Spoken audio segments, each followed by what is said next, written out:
they beat that guy up, they beat him up.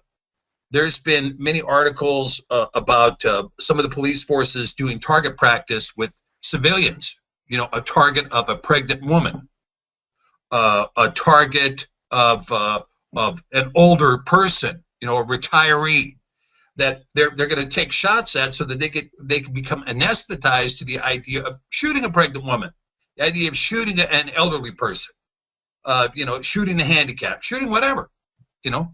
And so this kind of disproportionality now grows and is bred inside the departments. Now, in addition to that, there's a long history of steroid abuse among many, many departments. And when you see guys that are, you know, we had a situation out here, for instance, it's very well known that, you know, there was one of the police departments in one of the major cities that the upper echelon of the department, they were all engaged in a wife-swapping club. And the chief got mad because I guess his wife liked her new partner better than him, so he killed her and himself. Now, the FBI came out to investigate, and did they investigate and charge somebody? No. They basically swept it under the rug. But because we had an FBI investigation, it went politely under the rug. And a lot of these abuses that take place by the police force, it used to be that you had management in place inside the police force that would force the officers to come to understand constitutional rights and to have some constitutional training. Most officers nowadays do not get constitutional training. They get training in, you know, zombie crowd control. So the police unions will bring these guys in, you know, here's how you do this kind of takedown. Here's how you respond with this. Here's how you respond with that. And in all cases, it's how you succeed in using more force than the person against you in order to subdue the situation. And of course, the willingness by many of these police officers to use deadly force is really something to behold. I mean, I believe there are a number of people that are psychopaths or sociopaths inside these departments who are there and took the position so that they could kill other human beings. Period. That's why they took the position. I want to be able to kill somebody and get away with it. You think about what that sociopathy is inside that person that's making that kind of a decision.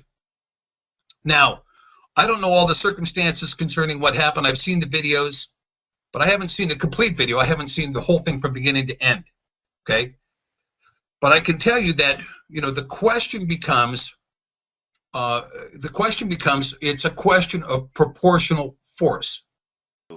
Now, without talking about the facts in this case at all, I'm just going to talk about proportional force. If it was me, if I was the civilian, let's say that it wasn't FBI that was waiting in the snow when the truck went into the snowbank. Let's just say it was some other farmers living out there. Okay. Now some other farmers are pulling. You got somebody went sideways in the road. Let's call it a tractor. Tractor goes sideways in the road. You guys are driving down the road. Okay, you're gonna plow into the tractor, or you're gonna do what anybody else does on slick roads and put it in the ditch. So the vehicle goes in the ditch. You get out of the vehicle. Now, if you get out of the vehicle, and let's say that you're wearing a sidearm.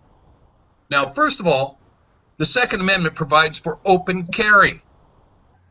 Yeah. And many of the states also allow for open carry. So just because there is an element of fear that is associated with somebody openly carrying a firearm does not give a policeman the authority to shoot. In fact, we were in a case here where we had the police officer himself, who we were suing for abuse of office, and actually excessive use of force. He shows up at the deposition of the plaintiff in full uniform, wearing his sidearm, fully loaded in the holster. And we challenged it and took it on a motion up to the bench. And the judge said, oh yeah, no, he could show up at the deposition with his sidearm in his holster. So the question is, can I show up at the deposition with my sidearm in my holster across the table from him? Can I do that?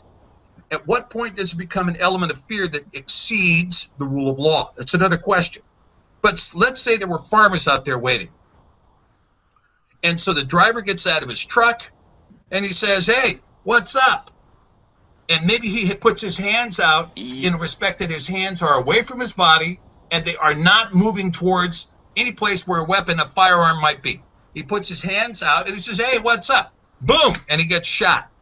Now, if that's a farmer who has done that, he's going to face charges for doing that. He would face charges for doing that. Now, again, I don't have any firsthand knowledge of the events that took place on that road. But I can tell you the rule is not different for the police than it is for a civilian. You have to use proportional force. Now, a lot of times the courts are going to try to give leeway. They're going to try to give breath to the police and say, well, you know, there's technicalities that don't allow you to sue this particular officer. There's a qualified immunity. There's sovereign immunity. There's this, that, and the other thing. All kinds of stuff that keeps these police officers protected by a rule of law. Okay, to some degree that is reasonable. But I can tell you that over the years, really since the Roberts Court has come into power, we've lost all of the protections that we used to have. You know, when I was a young guy, we used to have the, as a result of the Burger Court, and then followed by the Warren Court, there were a lot of civil rights protections given under the 1964 Civil Rights Act. And that was designed to stop police abuse, which was going on all over the country at that time. And it was, you know, there was intrinsic racism, there was segregation, there was all kinds of things that were happening inside the police department. And the court said, okay, well, here's what we're going to do. We're going to exclude this, we're going to prosecute that, and we're going to force the police departments and we're going to force the law enforcement to follow particular constitutional protocols. So that's where the Miranda warning came from. You remember the Miranda warning? You have the right to cable TV and all that, right? I mean, you have the right to remain silent. Right. But the point being is that the Miranda warning came out of jurisprudence which was giving life to the 1964 Civil Rights Act and some of the subsequent legislation that put teeth behind law enforcement being curtailed and having to follow the law. It's not just the unauthorized use of brutality and force in the field. But as time has gone on, the rule of law has diminished. Steve, I want to jump in. I want to jump into this particular case because I know you've got time of the essence, and I want Victoria to start thinking on a Cliff Notes presentation to Stephen on what you had talked to us about, what happened to you, so you can give him a very intense, quick briefing. And while you're thinking about how to do that, I want to read to you some of the things, Stephen, we need to be looking at and getting lawyers up there to help them file and participate in. As Ghost had said, number one, we've got the land of Mr. Finicum being now trying to be claimed or stolen in his Tuck Ranch. That's going on. We need lawyers to go up and file an injunction. I'm sorry, go ahead, Victoria. It was Tuck Up Ranch. Tuck Up. Scott, you've kind of locked up. I think she's just trying to clarify the name of the ranch here.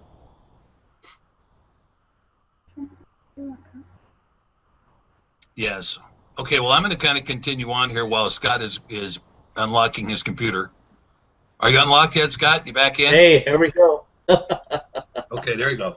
We're up and back.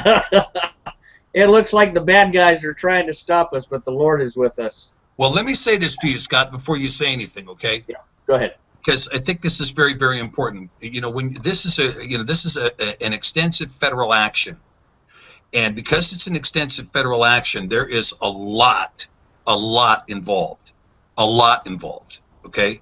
And I can't go through all the issues for you here, but I can tell you that because this is such a broad-based action, that by the time this is said and done, I think there's going to be a pretty wide scope to what has happened. Now, there's a whole ton of issues to consider, like venue might be one, counterclaims might be another, civil claims might be another, injunctions may be another. But I would hesitate to give any legal advice whatsoever without doing every lawyer on the planet has a duty to do a thorough investigation of the facts to make sure that they have the facts and know what those facts are, and so that there's nothing frivolous that's going on in front of the court. Yeah. Now, like I say, I've given you some rudimentary exchange here about, proportionality in the use of force and the use of excessive force in the field, just kind of in a general way, on a general basis. Yeah, we understand, and you're not giving legal advice, so we totally understand that, and you're protected. In my